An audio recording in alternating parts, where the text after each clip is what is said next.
Here in the Bay Area, we really don't have to worry that much about severe weather. Sure, we see atmospheric rivers every now and then. We know all too well about wildfires. But this is very different from the kind of threat that people are facing tonight in the Caribbean. 40 inches of rain in a couple of days would be devastating anywhere, but pair that with fierce winds and you have the potential for disaster. That is what people are facing down tonight as a Category 5 hurricane approaches Jamaica. This is a live look there tonight. It is expected to be incredibly powerful. Flooding, storm surge, power outages are all going to be a problem with this storm.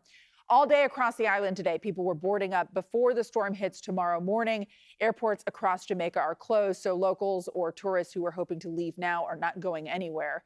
Melissa is already deadly. It's being blamed for at least 3 deaths in Haiti and 1 in the Dominican Republic, which is why the government in Jamaica wants people to take Hurricane Melissa seriously.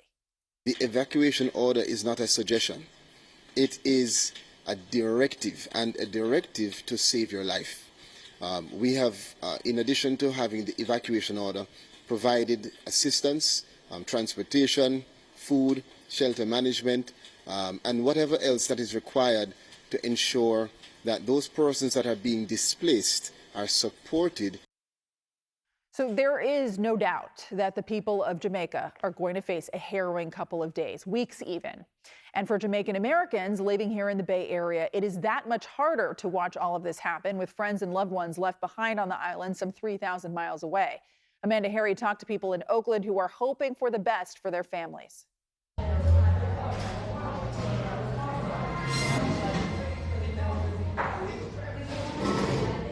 When you walk up to Sweet Finger Jamaican restaurant in Oakland, the aroma makes you feel like you've been transported to the Caribbean, a place that's currently bracing for destruction. The resilience of Jamaica, Jamaicans, they are really strong-minded people. Hey! Chef Clive Barnes would know.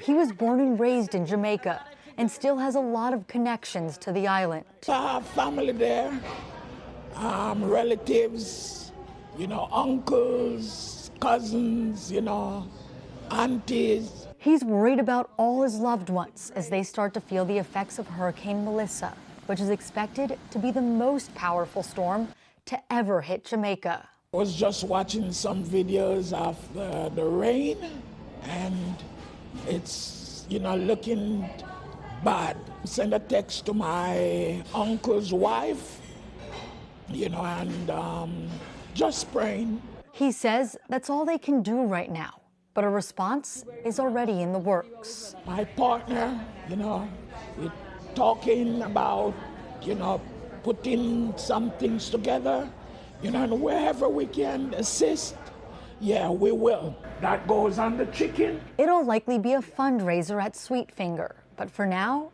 it's a waiting game to see how bad it will get. Something Minto, owner of Minto's Jamaican Market in Oakland, has experienced himself. He lived in Jamaica when Hurricane Gilbert hit in September of 1988. He still vividly remembers it. It was quite a lot of damage from that one, and we go without electricity for a while, no food for a while, just like the farm, everything was devastated. He has friends and family still in Jamaica. He video called his sister, who could tell the worst was still to come.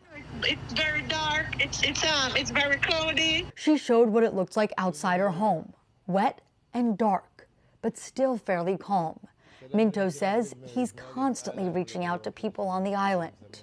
I've been touching base with my loved ones and, encourage them to stay safe. But both Minto and Barnes agreed Jamaica can overcome whatever happens over the next few days and weeks. I have a lot of hopes, a lot of confidence that Jamaica will rise again. It will even be better, stronger than before. Now, as you just heard, we talked to Carmen Minto about the incoming storm and how she's getting ready for impact. We have water.